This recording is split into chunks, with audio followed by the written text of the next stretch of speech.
You're listening to the Geekscape Network. Time to fire up the VCR. This one's my favorite.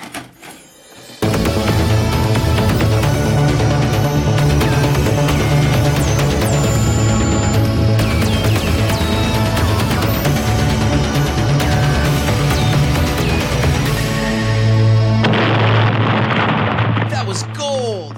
Welcome to Analog Jones in the Temple of Film. I'm Steve. I'm Matt. And we're a VHS podcast that looks at the trailers, box art, and behind the scenes. And this week, we're starting with a sci-fi amazing piece of, I'd say, trash. Not a diamond, in my opinion, but more of like trash gold. Yeah, I'm right there with you. We're starting with Cyborg.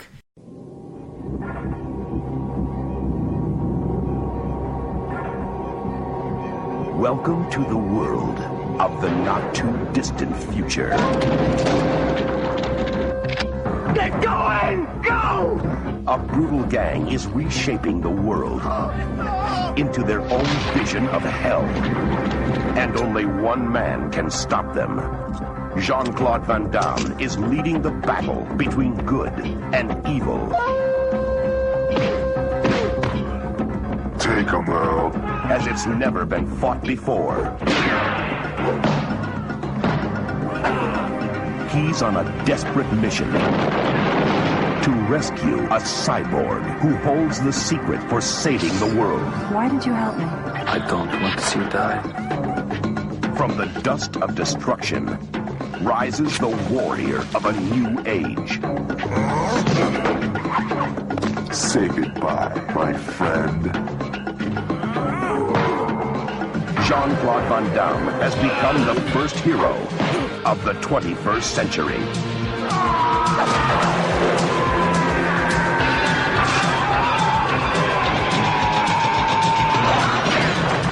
Cyborg. Jean-Claude Van Dam. Canon. That stands for quality. We're watching the Canon video, too, Yeah. of this movie. Well, yeah, both of us watched the Canon VHS of Cyborg. And then I also watched, because I'm a man who's insane. I watched Dedicated. Yes, Dedicated is the word you were looking for. the Shout Factory Collector's Edition of Cyborg, which is, I mean, they did one hell of a job. Good for you, Shout Factory. It's what Shout Factory does. Yeah, they resurrect these movies. You know, just complete sidebar, and if you need to cut this, you can cut this. But I just picked up, because it was going out of print, so I wanted to get it, the Shout Factory of Stigmata, which is like a fine movie. It's a movie from the 90s I like. Patricia Arquette. Yes. Yeah. Yeah. I like the movie. It's a fun... visually, it's a really cool movie, so I wanted to pick it up. Man, they fucking cleaned the shit out. It looks great, and it's like, this is a movie from 1999 that 4 people liked, but they they just brought it together, and they did a great transfer on it, and the Blu-ray looks amazing. Like, this is what they do. Same thing with this. Like, I was amazed. I mean, the VHS is kind of rough. Yeah, your VHS is this? Where did this come from? Good question. I don't remember. You don't remember? Okay, because this one has love on it. This one has been watched. Yeah. Like, I don't think it's a video store of any kind, but I think it's just a dude. I'm assuming a dude who fucking watched it a lot. Yeah. Especially the opening scene, or paused it on the opening scene. I don't know what, but there was a rough patch at the beginning of this movie. Yeah, I don't know what that was about. So, and I don't even remember it from when I watched it like 4 months ago. And then, because what I did is watch it on VHS about 4 months ago, and then the special edition. Nice. So, there was a little bit of a gap, and there's some things I forgot about, and then just came like flooding back. I'm like, oh yeah, that happens. Jesus. Oh yeah. But I remembered that. I think everyone does, but who is a fan of this? Right. And this has quite a cult following. Yeah, so, like, my history with this one was I never seen it. I never saw it growing up. I like Van Damme, but I was always more of, like, an Arnold and Sly guy for my action stars. I wasn't so much like the Van Damme and Seagal kind of movies. But I worked with this guy at my old job who fucking love Van Damme. Like, seen them all, could rank them all, could tell you what each one is. All you gotta do is drop the title and I'll be like, this is what it's about, and this is what I think of it. Like, and he was like, you've never seen Cyborg? You like stuff like that, you gotta see Cyborg. And he lent me his copy. This was only like 2 years ago that I saw this the first time. So this is only the second time I'm seeing this. Okay, yeah, we watched it as a kid one time. I have never been dedicated to this film. It's just one of those that I was like, yeah, it's awesome sci-fi back in the day, and then I rewatched it now, and twice this year. That's about it. I just think there's some things in this film where I'm like, I'm not trashing on it. It's not the cult film that I want to watch. Yeah, it's almost there. It's an almost there movie. Yeah. I get that. Let's look at this box here. This is like I said, this is the Canon Video one, so this is before they went under. Before they got bought out by Warner Brothers. This is right before. Warner This is Brothers one of the MGM. last ones they ever released. Probably. One of them, yeah. Yeah, what year is this out? This came out 89 on video. Yeah, because this was right after they basically lost Spider-Man and Masters of the Universe 2. Yeah. So, 89, Canon Video. He's the first hero of the 21st century, Cyborg. Van Damme's name is real big. Star of Bloodsport, it says underneath it. So they're trying to jump on the Bloodsport bandwagon. Yeah, I love how they put Bloodsport in quotes. Yes. Bloodsport. Okay. We know. we get it. We get that it's a movie title. Yeah. Van Damme's real big on here, holding a big gun, oiled up, shirtless, of course, looking tough, in front of like the fallen bridge that's in the apocalyptic wasteland that we see in the movie. And then the bottom half of the cover is the villains looking towards us, the viewer coming towards us, in a group of 8 of them here. I've seen better posters. There's another one that, not the redone one by Shout Factory, but there is somewhere online where Van Damme is not in it. And it has this entire just like nihilistic flesh eater. I'm gonna call them the flesh eaters. I don't know why, but this group, and it's awesome looking. And you can see it online. Nice. I've never seen that one. You know which one I'm used to seeing, and it's probably the re-release VHS from like MGM or Warner Brothers. It's just the Van Damme doing the arm pose one. Yeah. Remember that VHS cover for this movie? I saw that one everywhere. Yeah, I've never seen this one actually. Oh, this one? No. Yeah, to me, it's just like, it reminds me of 90s videos, even though this was done, like where it became like about images. Mm-hmm. It was in the early 90s, like Terminator 2, where he's just sitting, like, I don't know why Terminator 2 came to mind, because that's a fucking amazing movie. But it is also the ultimate 90s sci-fi It's action what they thing. did. It was easy. They already had the stills. It was cheap. Mm-hmm. And they were selling it on Stars. The 80s and 90s, or early 90s, some of the mid 90s, like, it was just amazing. It was a different time. You could sell it on a Star. Yeah, that's how weird movies that like we love got made. Yeah. This movie got made because Van Damme. The Terminator 2 got made because of Arnold, and like The Mask got made because of Jim Carrey. Hard Target, right here, I just grabbed, is just Van Damme's face in an arrow. Yeah. And it says Hard Target Van Damme, Yep, gonna rent. Yeah, and it worked. It sold these movies. Nobody besides maybe like The Rock now can do that. Very few, yeah. Nobody could just sell a movie on themselves alone. Even The Rock barely can, because he's just in a bunch of franchises. Yeah, it's all spectacle now. It's selling I don't know. They're selling the sizzle, not the steak. Yeah, there you go.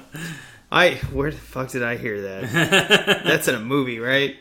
That's an old person saying. I'm sure it's in a movie too. It's accurate. All right, what's the description on the back of this? So if you don't know what Cyborg is, here's your description. Blood sports martial arts wizard Jean-Claude Van Dam carves out a dazzling new domain as the future's most fearsome warrior in this sweeping sword and sci-fi adventure epic. Convulsed by social anarchy and virulent, incurable plague. Is that how virulent? I don't know. I have no idea. I don't know that word. Not worldly enough. 21st century America has descended into seething, barbaric nightmare. On a desperate quest for data to cure the epidemic, a beautiful human-robot cyborg is captured by cannibalistic flesh pirates. That's what they're called. Flesh pirates, yeah. Who plot to keep the cure for themselves. Not only the awesome fighting skills of Sword for Hire, Gibson Rickenbacker, is that his Rickenbacker? Jean-Claude Van Dam can rescue her and save what remains of civilization. Is that his name? I guess. I didn't know he had a name, period, in this movie. I just called him, like, Jesus. Yeah. From the director of The Sword and the Sorcerer, Cyborg delivers an explosive, future-shocked, bloody battle against the ultimate evil. Yeah, I got Sword and the Sorcerer somewhere up there. Or at least I used to. I love, like, Albert Pune's view of the world. Like, his Full Moon stuff, this stuff, Sword and the Sword. Like, his lens is very much the late 80s, early 90s dystopian movies to me. Like, that look, his movies, that's what I think of when I think of this era. Yeah, I do like, he has a very nihilistic approach, but he's very much into colors. Style. A lot of style. And a lot of this movie, at least this cut, has a lot of, like, the style over substance in some spots. Which I'm okay with for this era of movies because I love the style. It's such hard work. It's so much harder to do it in these movies now. Or in these movies back in the day. Yeah. It takes an entire team. Now you can do this shit in post, and it's amazing. Yeah. We save a lot of money, but we did lose a lot of jobs. But maybe we didn't, because then you have to have an artist with the computer. Whatever. I'm just saying. I think it still looks better in these movies because, like, you've got a fog machine, and it's not, added later. You know, the actors are interacting with these backgrounds. If it's raining, they're in the rain as opposed to, like, CGI rain. You know, you can really feel that stuff in these type of movies. And that's not because I like new stuff, too. I'm not trying to be, like, a old-only person, but, like, I just like when it's there. Like, when it's present with the actors. Yeah, when the actors can smell the smoke from the fog machine, when they can feel the heat from the lamps. You know, like it changes it. It gives it more of an atmosphere instead of a synthetic atmosphere. Right. Yeah, I think you could shit like this really nails it.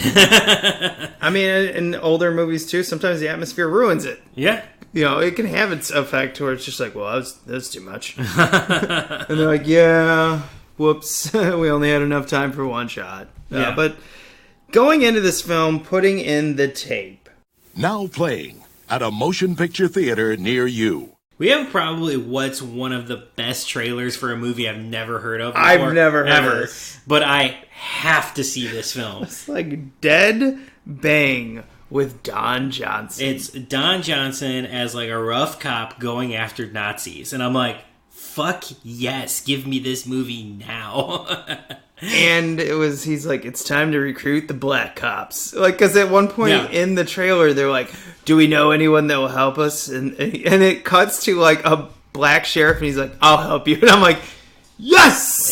And it is. It shows a trailer of it's Don Johnson and a team of black cops going after the Nazis. And I'm like, why haven't I heard of this? This sounds like the greatest movie ever made. It was just so funny because he's like, I don't know if it was so much. Obviously, it was a white man going after the Nazis with black characters' help. But I didn't take it as the white man can save you. It was just like, well, I'm fucked and I need you guys. yeah, right. It's not and they're like, yeah, we'll kill some Nazis. Yeah, it's not like a white savior movie at all. It doesn't look like, anyway. I hope not. Yeah, it just looks like a loud, mean action movie, and I'm all for that. Again, also, never heard of it. Really want to see it. I love Don Johnson. I've always liked Don Johnson. Like, I've never watched Miami Vice, but I've seen tons of movies with him, and I've always liked Don Johnson. So I'm all in on this movie. Sadly, that's all we get, but I'm not surprised at this point in Canon film. They probably just didn't have much to advertise. Yeah, and we only had like one more year that I think Canon was putting out the VHSs. Yeah. Because 3 was, what was it? Missing in Action 3 was the year after this, and that was it. So Warner Brothers bought them? Warner Brothers got some of the Canon, and MGM got some of the Canon. Okay. And I think actually MGM ended up with this one. Yeah, because it's on here. Yeah. But I think Warner got Bloodsport. Some went certain ways, some went other ways for the split with Canon. Yeah, it was a nasty fight, and then a lot of the movies from Canon we never got re-releases because it was a fight for years, and then before you knew it, you had DVDs, and it just probably wasn't worth it. Did anybody ever end up with Masters of the Universe? Like, I know they're making a new one, but like the old one. So they released a DVD many years ago. It is just a straight strip and stretch. It's bad. I can't remember who. I want to say MGM. Yeah, I don't remember either. But you know what? No, because if MGM owned this, it would already be in Shout. That's true. Maybe it's Warner. That got it. Well, now this past year or whatever, Shout got the deal with Warner, so maybe we will see it finally. I would love to see the interviews on that. Yeah, it's like I never want to watch that movie again, but like I will absolutely watch the bonuses. I've watched that. That's one of those movies as a kid where I think it's amazing, and I watch it now and I know it's bad. It's terrible. Still watched it way too many times. See, that's one a lot like Cyborg, where I just missed it as a kid and then saw it later. And unlike Cyborg I like, but like Masters of the Universe, seeing it as like a 20-something-year-old, I'm just like, I had to see this as a kid to like it. When I grew up and I realized it was bad, that was weird. Yeah. And now, just like Howard the Duck, when I realized it was bad, I still don't care. Even though that one I saw as a kid, a little older, but still a kid, and I was like, yeah, I love this movie. Ewok awesome. Adventures too. Well, I don't rewatch those because those are too bad. I've never seen those. Oh, I own both of those on VHS. I need to see those. You were there when I bought them. Where would you get this from? I don't remember, but you just go, wow, really, those? And I was like, yeah, they were $1. That sounds about right. All checks out. I got both of them for $1. And you're like, pay too much. Or maybe the guy said I paid too much. It's like, you're selling them. Oh, whatever, I got it. Let's get into this film. And now, our feature presentation. So, there is two differences right away. This one has a long scroll that just sits on the screen for a while. Yeah. This one is a voice, the main baddie's voice, Fender. Yeah. Weird. Well, this has the voice too. First, there was the collapse of civilization, anarchy, genocide, starvation. Then when it seemed things couldn't get any worse, we got the plague. The living death, quickly closing its fist over the entire planet. And then we heard the rumors that the last scientists were working on a cure that would end the plague and restore the world. Restore it? Why? I like the death. I like the misery. I like this world! So it has both then. Okay, so I think... Or does this one just have the scroll only? This one only has the voice, I think. Oh, this one then has both. Then, this has both? Yeah, because I remember the voiceover for this. Well, this is a perfect movie of when you put your head down and you look back up, you're missing. Like, you're like, wait, what are we doing? And when I mean that, I mean 10 seconds. Yeah. And so is next week's film. Different. Yeah. Different beast. But I'm saying both these films had something related where I'm like, wait, what? So then again, I did watch this, 4 months ago, and I wasn't watching it for the podcast. I was just watching it randomly. Sometimes I pick up, on like a Saturday night especially, I will pick up 2 VHSs from my collection and watch them. Now, by watch, I mean they're on. Yeah. If you put your head down for a second, no biggie. So when I rewatched it for this, I was like, where's the scroll? Where's the text scroll? I knew there was. I think it's on. I think it has both on this one, if I'm remembering correctly. Because it's fucking long. There's a lot of type. Yeah. I think this one does, but it also still has the voiceover too. Oh man, I can't remember that. Because that voiceover is pretty insane. Where he's like, "I love this world" or whatever he says. Yeah, it's awesome. And then it takes place in a dystopian future New York. I think it says the year, but I forgot. I didn't write it down in my notes.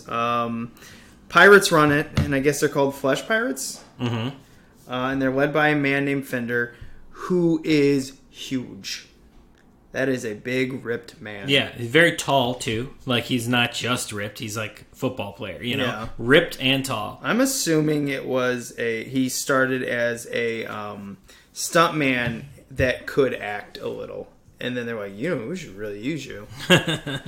And then he had these contacts in, these like white-blue contacts, which were tough on him as an actor, found out in the Shout thing. But he's just like, nope, love doing the film.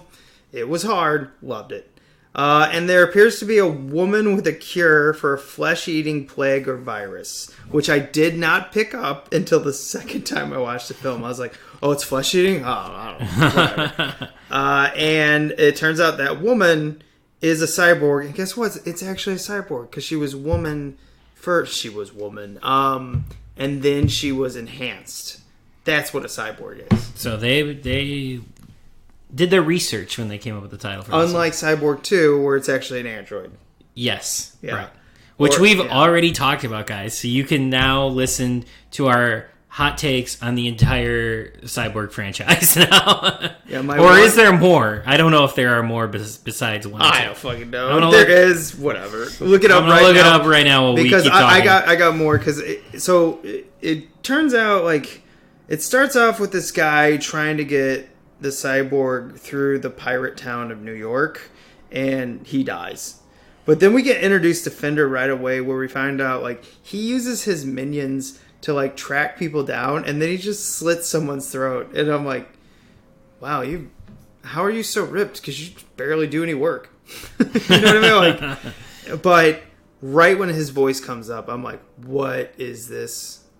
That is not his voice. It can't be. It's like, I am Fender, I will kill you. You know, it's really bad. We talked about it before we went on air about, like, the ADR for him is specifically for him is very strange. I don't get it. I mean, there's a lot of ADR in the movie in general, but the ADR for him is very strange. Yeah. I do find out later on why we have ADR, but I'm just saying, if you're going to ADR someone's voice, why is this so bad? They had to give him, like, this menacing, like, over-the-top cartoon bad guy voice. Like, it's almost it's basically as bad as the first Christopher Nolan Batman, where he's like, I'm Batman. Yeah. You know, you're like, except that one, at least you knew, like, okay, he's trying to he's trying to cover up his voice. Like, this, he doesn't care. Yeah, it's just bad ADR. But this is my favorite type of bad guy, where he just accepts that he's bad. Yeah, he's a bad guy and he loves it. Yeah. Those are the most fun to watch. Yeah, because the cyborg, I don't know, Van Dam comes out of nowhere, and he protects her, but then gets blown through a wall, and then, immediately Fender's like, and she's like, I have the cure, get me to Atlanta. And he goes, I'll get you to Atlanta, but it's because I want to rule the world, because I like being bad. Yeah. And I'm like, yeah, okay, cool. And we really, like, you're talking about this as being the beginning. We really jump into this. Like, this happens very quickly in the movie. Like, yeah, that's the first 15 minutes right there. And then the movie loses me for chunks. Even the second time, I'm like, wait, what? What are we doing? So, but let's discover this movie together, and the listeners, because, afterwards I found out. But, the backstory of Van Dam, I don't know what this guy is. He seems to be someone who helps people get place to place. They call them something in this movie. I don't know what it is, though. I forgot. I didn't write it down. So, he's not a bounty hunter, but he's like a... I don't know. A traveler. Like a traveler. Like a guide or whatever through dystopian New York. And he's really good with knives. Yeah. And he throws knives. Okay. I have it. It's like, that cyborg's got really good stop motion. Yeah. That's awesome. Yeah, when they take the wig off or whatever, and then it's just the backing that's the back cover here. Yeah. Yeah, those are good effects. And then we see a woman with short hair that this is a flashback. Because a lot of this movie's flashback. Yeah, we learn Van Damme's, like, tragic backstory with the short-haired woman who is his wife? Girlfriend? Yeah. Well, he falls in love with her, so, I mean, dystopian wife, girlfriend, whatever. They become lovers, significant others, and whatever. There's a kid, and now is that his kid or is that her kid? No, that was... he, like, kind of becomes the adopted dad. I think that was her sister. Oh, little sister. Okay. Because I was trying to figure out too. But he does become like a father figure to this little sister. Yes. So he's falls in love with the older sister and the little sister. Because when I looked at that woman, I was like, "There's no way." Because she was so young. Yeah, she was like 20.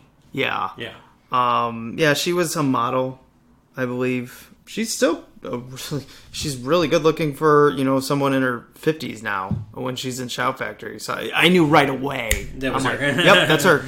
I guess Fender has been doing this for a really long time. And I think Van Damme's character has been looking for him. But it's not quite set up that way. I mean, you find out later on, he's like, I've been searching for him. But I guess Fender killed the entire family, puts Van Damme and a woman with short hair, I don't know her name, honestly, into a well bucket in a well, and then makes, instead of rope, it's barbed wire, and makes the little sister, he's like, oh, if you can hold them up, they can live. And they fall in a well, and then the older one's dead. Yeah. But Van Damme lives. Yes. Huh? Yes. It's dark. But that's... And we get this sort of flashback. We don't really know the full story almost until the end. Because it's spread out pretty... Like, we know that there's a revenge thing for Van Damme and the villain. We know there's some sort of revenge thing going on. We know that he lost, like, loved ones. We kind of know that, but we don't get the full real story until most of the way into the movie. Yeah, it kept like giving us hints and hints, and like they started reusing shots. I noticed that, and I'm like, okay, well, clearly this is recut. Mm-hmm. I get it. It's just at one time I'm like, wait, I already saw this. It's because they were used. Yeah, so I have a hard time after this because the movie just goes at a breakneck pace. Yeah, I mean the movie's 86 minutes long, and it just flies now. I mean, so we find out they're gonna take the Cyborg to Atlanta. They kill an entire village of people for a boat, and then they, I guess, get on a boat and try to go to Atlanta, but they're in New York, so they have to go down the coast.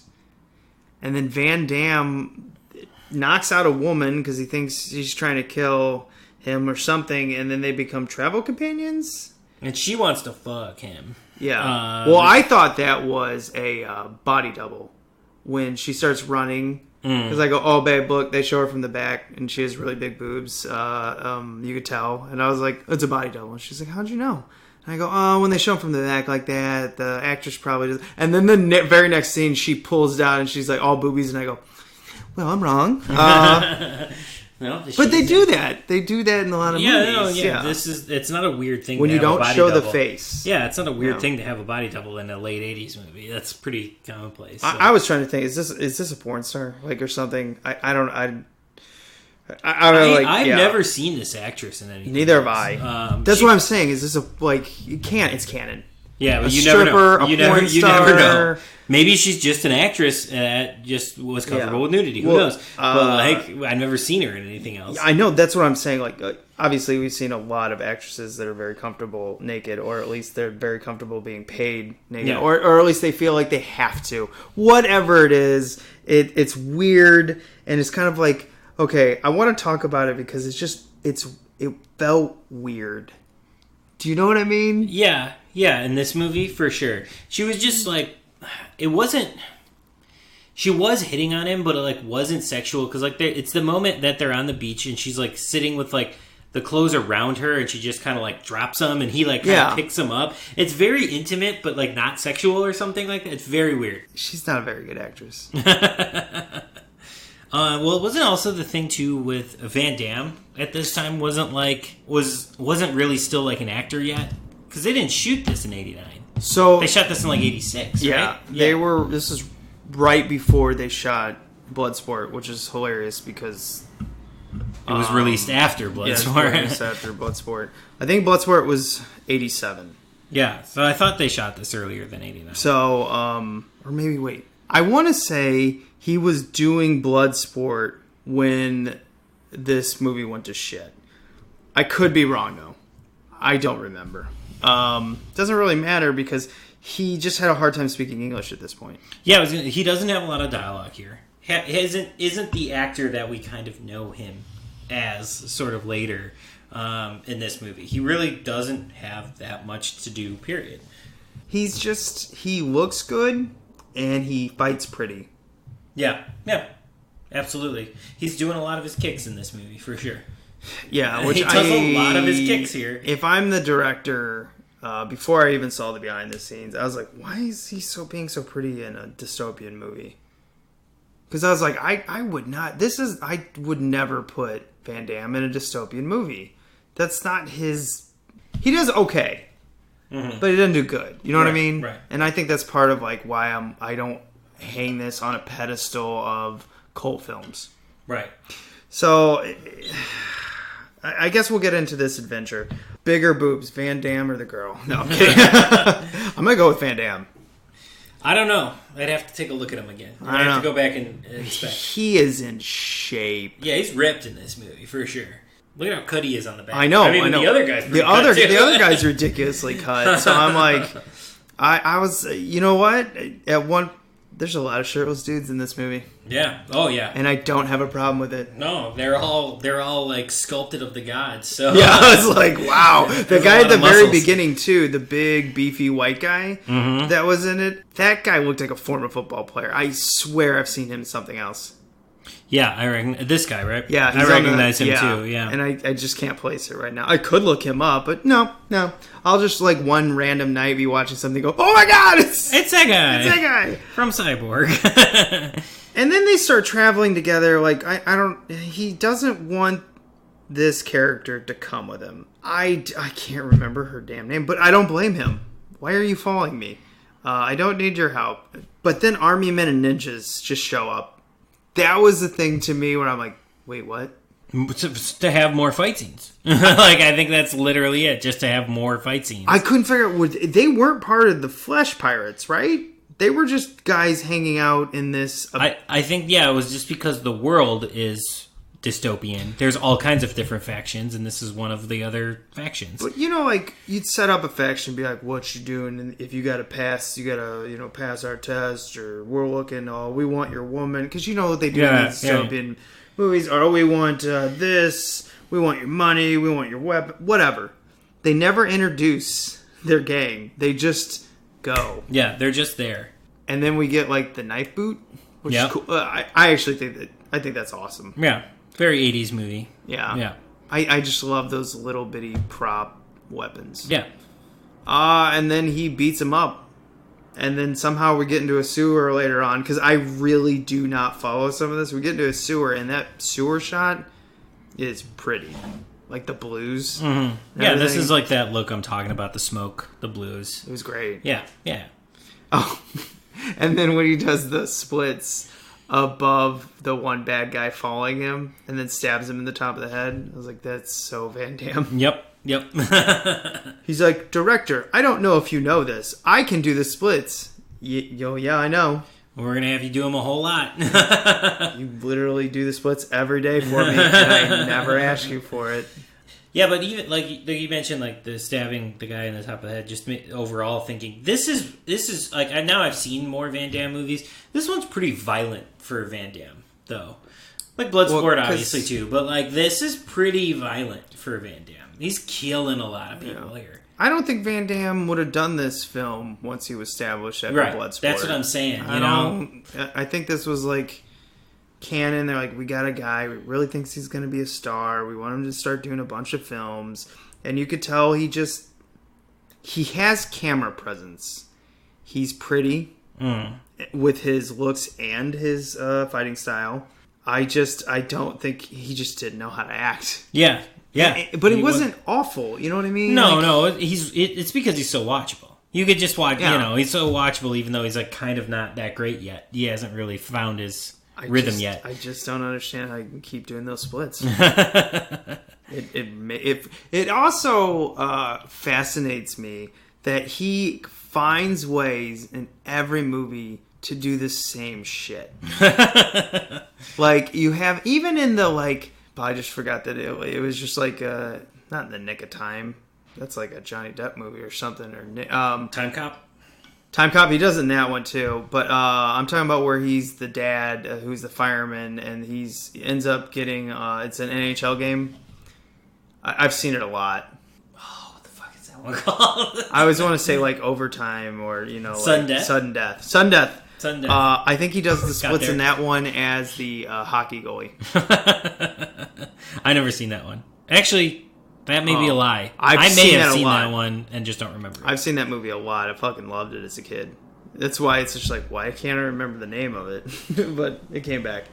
But yeah, same shit. Every movie. He does the like fly kicks. I forget what they're called.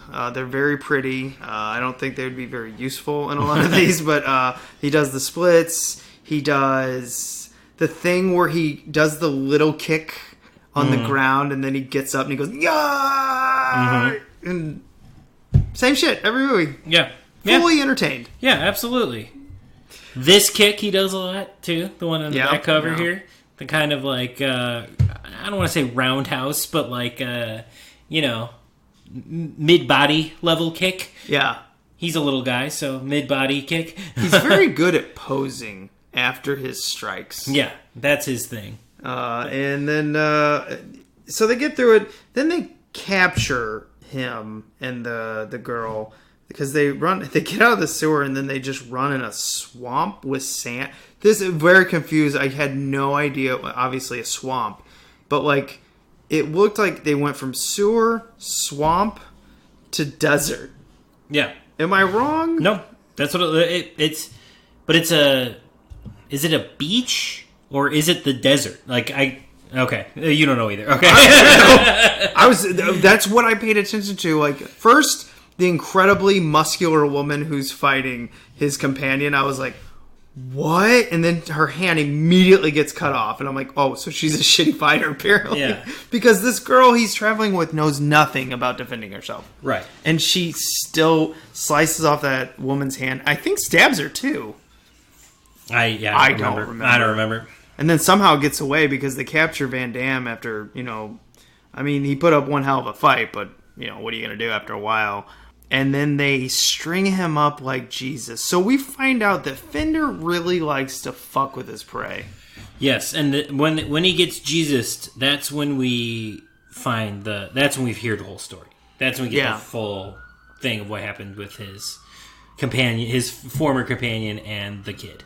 And as you can hear, I insulted Van Damme's acting, and the cops are coming after us. Yes. So, it's the city, folks. There's nothing we can do.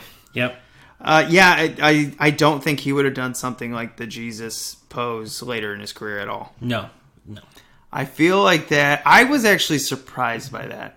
It's. I think this is a very Albert Pune move here. He does like the heroes in these movies are these almost mythical figures that he creates in his movies. I was trying to figure out what he was doing with this. Like, I was like, okay, obviously he doesn't think he's Jesus. Or maybe it was like the savior of the land. Yes, he's definitely going for a savior thing, mythical. Yeah. Maybe not necessarily religious, but yeah, there's something... And he does this in all of his movies with his heroes. Like, always. This is a very Punian thing. So, yeah. Then he kicks himself down, and then the girl comes back. And she goes, I told you you'd need me. I don't even know how she escaped. Yeah, I don't know either. But we also, at this point in the film, see that they kept showing another girl that's in the group that clearly kind of doesn't belong in the Flesh Pirates. First of all, she looks... like she could, fit in place. That's what I love about the Flesh Pirates. They're all fucked up. Yeah. Either they're super muscular and, like, their head has been beaten, they're, like, brain dead morons. Or they're just fucked up. Like, they look like they're just nasty people. She had cool hair. Yeah. Cool dystopian 80s hair. But they kept showing her over and over, and I'm like, who is this? Like, is it going to be some type of, like... I don't know, like she knows more than she knows. It ends up at the very end. I don't know if it's a spoiler, but it's a sister. Yeah. It's the girl. So, but we go on, and then he escapes, tracks them down right before they find the cyborg, right? Yeah. They find the cyborg. And the bad guys find the cyborg. But Van Damme tracks him. Right. Then they fight. They have the final fight, and the movie's just like, it's over. Movie's over. The final fight's pretty good. I think it ends quickly. Yeah, it's over. Like the fight is over pretty fast, and then just the movie's over then too. Yeah, because I was trying to figure. I go, wait. So we have the cure. We're gonna cure the land from the flesh-eating plague virus. Well, we don't know. We never see them leave. They're just together at the end, and then it's like at the end. Yeah, and then the cyborg says, like, I don't think I'm the cure for this. I think he is. And I was like, no. No, you literally have the cure. Yeah, like, I don't know who came up with that line, if it was ADR, but no, you're the cure. That's just science. He can save a few people, but you can save a lot more. Yeah, you can save the world. He can get some people across the land. Yeah. Let's get into the behind the scenes on this. So, Shout Factory, does a fantastic job every time on theirs. Even if they can't get the best, even though sometimes they can't get the people you want. I want Van Damme in this. I want to see what kind of ego he has about this film. Of course he's not in it. But they got the director, they got the Fender, they got the girl, and they got, by that, his companion, and they got his original love back for this. So it's fun to hear all these stories of it. It's just like everyone seemed to have a blast on the actual set. Interesting. It's weird, like, for these collector sets. Like, I would have loved if they would have found the rest of the footage for the movie. Maybe not put it back together or whatever, but like, if they're going to do a collector's edition, if they could have found some of that lost footage, because this was supposed to be a much longer movie from what I heard. Oh yeah, and much different. Much more fucked up. Yeah, but that's the extent of, that is all I know about this movie. From what I heard and gathered from this was supposed to be more just about a dystopian, fucked up future, and it was originally written with Chuck Norris in mind, being like an officer during a dystopian, like the dystopia had just started, and he's trying to get from like New York back to Atlanta, to see his family. And then they're like, yeah, Chuck's not going to do it or something. I know at one point they mentioned Aaron Norris. I think the director knew him. Maybe that's how they got into this. But, Canon was just like, they really had another guy. They really think he's going to be something. He needs work. He needs polish. But the director said right away, just like, the guy can't speak English very well. Yeah. And they're like, no, it'll be fine. It'll be fine. You knew the way the director was dealing with this was, well, it's not like Chuck Norris is a very good speaker anyway. So let's just take out more of the lines, rewrite it, change it. What I don't get is like when they further discuss this more, one, his companion, the girl, she looks rough today. I hope it's not anything, like that she couldn't see coming or anything. I'm just going to go out there and be a douchebag and say it's probably drugs. She looks like in the movie, so 30-something years ago, she looks like she was having already a lot of work done. Yeah. Her face and that too. Her boobs. Oh, yeah. She looks like she's having a lot of work done, which, again, your body, your choice. But yeah, you can go too far with that stuff too. Again, well, I'm wondering, choice, but she just a combo too much of that. And then, it's the 80s. In the 80s. Wow, that was the 80s. A little excess of everything. Mm-hmm. Yeah. I'm trying to like ride the line of not being like pointing out someone. She's got some problems. Yeah. But she still came on to do this, so good for her. Nice. But I had a hard time listening to her at the beginning. I was just like, what? Like when you see someone change that much in a way, but not weight-wise. Right. Just like work and life. Yeah. Yeah. So then we had the one, I don't know, his love companion. I wish I would have looked up the characters' names in this because they barely said any of them. I mean, the only reason... I didn't even know his name was Gibson Rickenbacker. I don't think they ever use his name. Yeah. I think they say Gibson now that I think about one or two times. And so, it seems like I think nostalgia is taking over some of these actors' names, or not names, some of their memories because they're like, oh, it was really hard, but man, it was fantastic and everything. I was like, if you probably would have put them in front of a camera 6 months after the movie, been like, this is a fucking shit show. You know what I mean? I just have a feeling because Canon was running out of money and everyone seemed to be like trying to be nice to Canon, or they cut out that shit. Do you? And I don't know. Was this gathered from what you watched? Did they shoot a lot of the stuff and it got cut, or did a lot of this already happen in the scripting phase where it got chopped a bunch in the scripting phase? So what happened? Well, yeah, it was dramatically rewritten every day by the director. They said that his script just looked like a rainbow because he was doing it. So at least I like that. Like when it's someone, it was funny too. They said he was a director that would ghostwrite his own scripts. That's weird. Carpenter did it. Didn't he do that though when he got tired of the whole big? He had such a problem with the big production studios. Maybe, yeah, because it was like Prince of Darkness and They Live and stuff like that were the ones that he put the fake names on. But so Albert Pune is Kitty Chalmers then? Apparently. Oh, okay. I mean, that's what I assume, man. I doubt he would hire himself as a ghostwriter to change his own. Why would you? Yeah.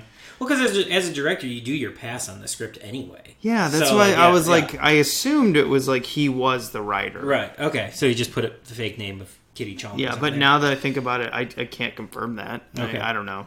But yeah, they talk about it a lot and how, it was a very difficult shoot. It was because it took so much work. They were running out of money. I mean, these sets weren't even theirs. They had to just figure out a way to use them. It was for Spider-Man and for Masters of the Universe too. And same thing with the costumes. I mean, all this costume is obviously Masters of the Universe in some of them. Because you remember Masters of the Universe. Yeah. That shit was just like...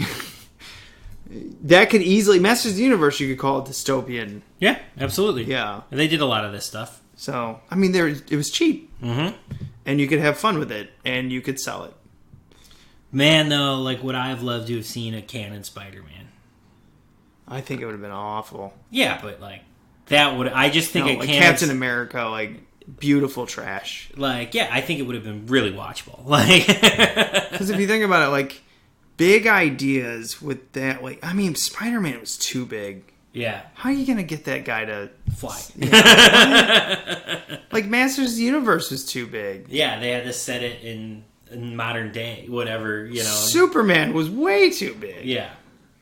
Yeah. I don't know. I never saw the Supermans, the Canon Supermans, but I can only assume. The Canon one is... Well, maybe one day we'll watch it, because it's Canon. Okay. Well, now I have a new mission. No, actually, your new mission, apparently, there is a third Cyborg movie. It's from 1995, so it's still in the VHS era. 1995. It's called The Recycler. So Cyborg 3, The Recycler. And it's a female cyborg who uses technology that created her to bring forth a new and deadlier form of evolution. And it's, from 1995. It's got Richard Lynch in it, character actor. Zach Galligan from Gremlins. Wow. Malcolm McDowell. William Catt. We got to see this thing. You got to find this. That's your new mission. We got to find a VHS of Cyborg. What's 3. Can you find the VHS cover for me? Oh, wow. Yeah. Folks, look that up. You'll understand the oh, wow. And this was the DVD cover later? Yeah, okay. So we got to finish the Cyborg franchise now. We have to. It'll be like the first franchise we finished. Yeah. Yeah. Yeah, that'll be... some more things in this. It's not much. So basically, the director screened it for Canon after they were fucking pissed at Tobe Hooper for... shit, what was it? Texas 2? Or... No, the Mars. Invaders from Mars? Invaders from Mars. They just hated that. They just hated Tobe Hooper. Well, they had him Tobe do Hooper, 3 movies, but like... Tobe Hooper, honestly, he didn't do them right, in my opinion. Now, I'm not saying anything about his movies. I'm saying what he was going to do to Canon, and then he just I'll do whatever I want. Yeah. The 80s. And they're like, what the fuck? It's not what you want. This is not what we wanted. And he's like, yeah, but I got a lot of money. Thanks, guys. You gave me, what is it, 3-picture deal? I think it was 3, yeah. I can Invader from Mars. Texas 2. Oh, and the Space Vampires that suck out. Was that Canon? Yeah, Life Force. Life Force is fucking amazing. Actually, I like all 3 of those movies, to be honest. I like Invaders, I like Texas 2 a lot, and I like Life Force a lot. I probably like Life Force the most of those 3, though. Life Force fucking rules.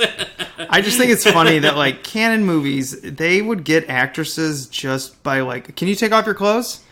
Okay, you're hired. Yeah, can you walk around naked the entire movie? Oh, you don't speak English? We just won't give you any dialogue. They're so sleazy, but they were so honest in their sleaziness. Yes. You know, they were never hiding it. They're That's like, why I think you're sleazy. No, you hate the female body. And you're like, wait, how did this come back at me? You're the sleazy one. Yeah, well, you hate... I think that's why we're so attracted to Canon, because even though they're like... boobs? They're gross, and they awful. They're the worst. They're just so genuine about it. And there is a certain level of self-awareness there. But it still makes me feel gross. It really does. But at the same time, it's fucking Canon. Yeah, I don't know. There's something about its upfrontness that is attractive to us. Well, and they never lied to any of these women. I have to give them that.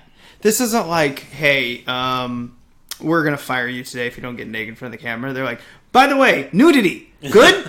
Because we're doing it. You know, like, there is something where I'm like, they didn't fucking lie to you. Yeah, they gave you what you wanted as an audience, and they let everybody know what they were doing as they were doing it. Scummy ass dudes that were like, yeah, we're scums. Yeah, and like I said, there's something about the self-awareness and their genuineness about being scuzzy that is definitely intriguing. Yeah, it's really funny seeing some of the like 70s and 80s documentary where the women actually defend. This is so weird too, because a lot of times you'll hear, you're like, oh, you're mistreating women, and then the women will jump out in front and be like, no, fuck yeah. They were paying me to take off my top? Okay. I just find that one, that's like, it threw me for a loop when I saw it. I think that was one of the Machete Maidens, right? Where they're like, it's exploitation, but you sat there and pretended like they were exploiting me. He's like, no, they told me, do you want to get nude? And she's like, how much you giving me? Probably, yeah. Well, either the Machete Maidens or the Canon I can't remember. I can't remember what it was. The third one. But then you had the other part where it was Death Wish 3, when you had the scummy oh fuck, what's his name? Michael Winner. Michael Winner. That guy's worst. Disgusting. Alex will be back to talk about Death Wish 3 with us. No, that's the part. That's the part of Canon where it's gross. Yes, that's the part where I'm like, you guys are. I don't even know if it was Golden Globus. I think it was just Winner. Yeah, Winner's supposed to be the worst. That's the kind of guy where I could see be like, yeah, we told you you're going to be nude, but what I didn't tell you, and you're like, no. Yeah, Michael Winner's supposed to be bad. Stop being that guy. I hope Michael Winner just gets kicked in the nuts every day. Oh, he's dead now, so in hell. I wish there was a hell so I could just see Michael Winner getting kicked in the nuts every day. I'm like, I'm good. Actually, can you just start putting that on YouTube? So I don't really want to come down here. It's hot. Oh man, it's also filled with really weird people. Should look up. Well, I'm sure we'll talk about it. Well, you guys should look up Alex Winter from Freaked and Bill and Ted talk about Michael Winner. Look up some of the stuff because he's in Death Wish 3. So yeah, he's fucked up. I mean, yeah. I heard fuck Michael Winner. Yeah, fuck him. Fuck his dead corpse. Oh, too far? No. Okay. Fuck it. But yeah, as we're kind of wrapping up Cyborg here, I gotta say, I think I'm just a big fan of Albert Pune's movies. This isn't like I've one only of my seen favorite. 2. I like this one. I like Dollman a lot. He did Dollman a lot. Yeah. Okay, man, I've seen 4 now. Yeah, Sword and the what was it called? Sword and the Sorcerer. Yeah, that's the one I've definitely seen that.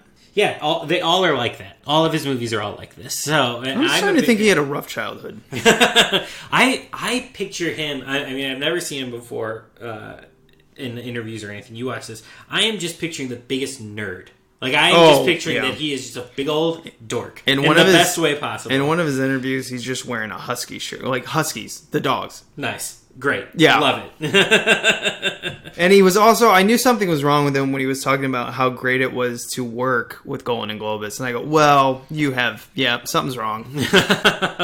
You've been hit in the head too many times. Because no one says that. No one likes working with and him. he didn't blame them for the fall of the company. He blamed people around him. And I'm like, sure, maybe they helped, but come on. Anyway, that's gonna... museum.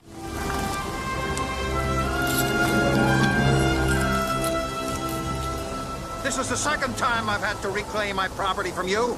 That belongs in a museum. So do you.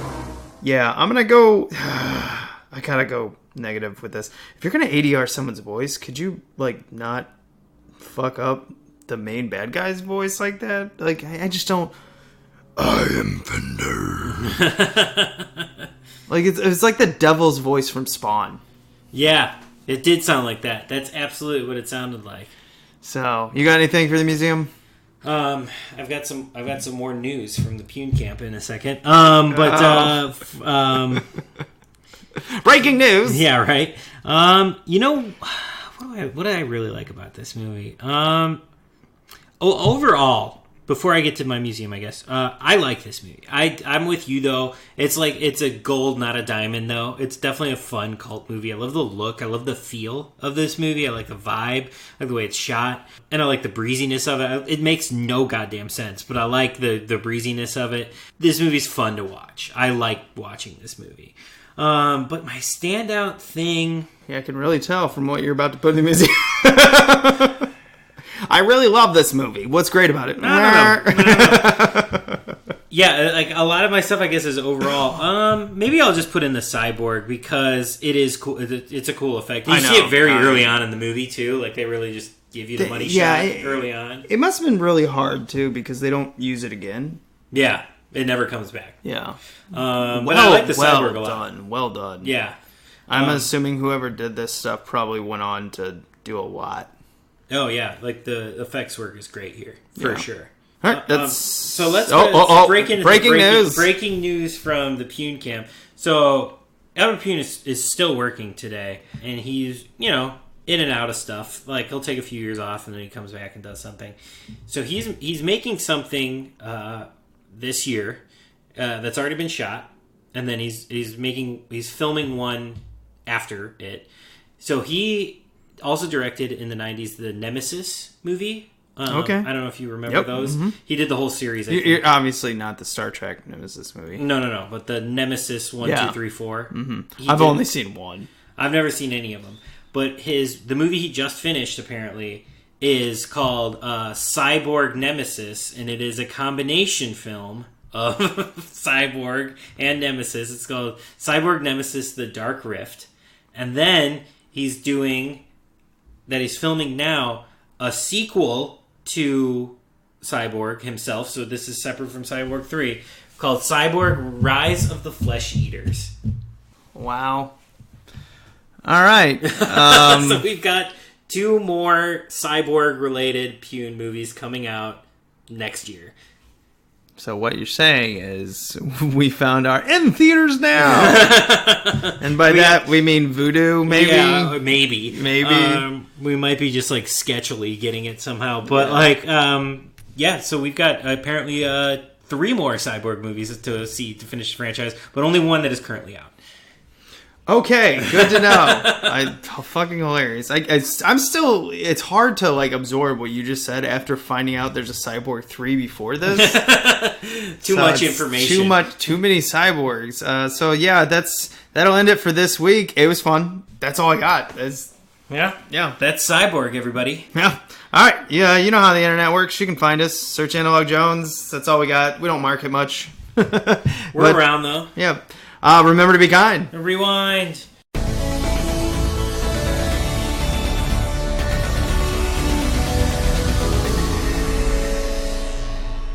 Drops them and he kind of picks them up. It's very intimate, but not sexual or something like that. It's very weird. Very weird. Well, he was treating her I don't know, maybe.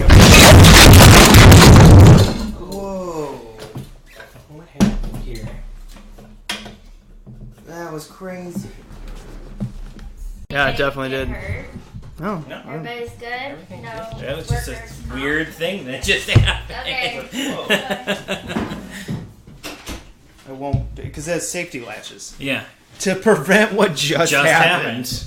Yeah, like I said, I didn't even feel it. No, usually it's like, oh, it's tipping. Oh, it's tipping. It was just like, we're good. Now we're going down. I don't even know how that... Fuck it. Anyway. We're all still here. Everything's good. That'll make for a fun blooper somewhere. Yep. Oh, I'm going to put that. Yeah.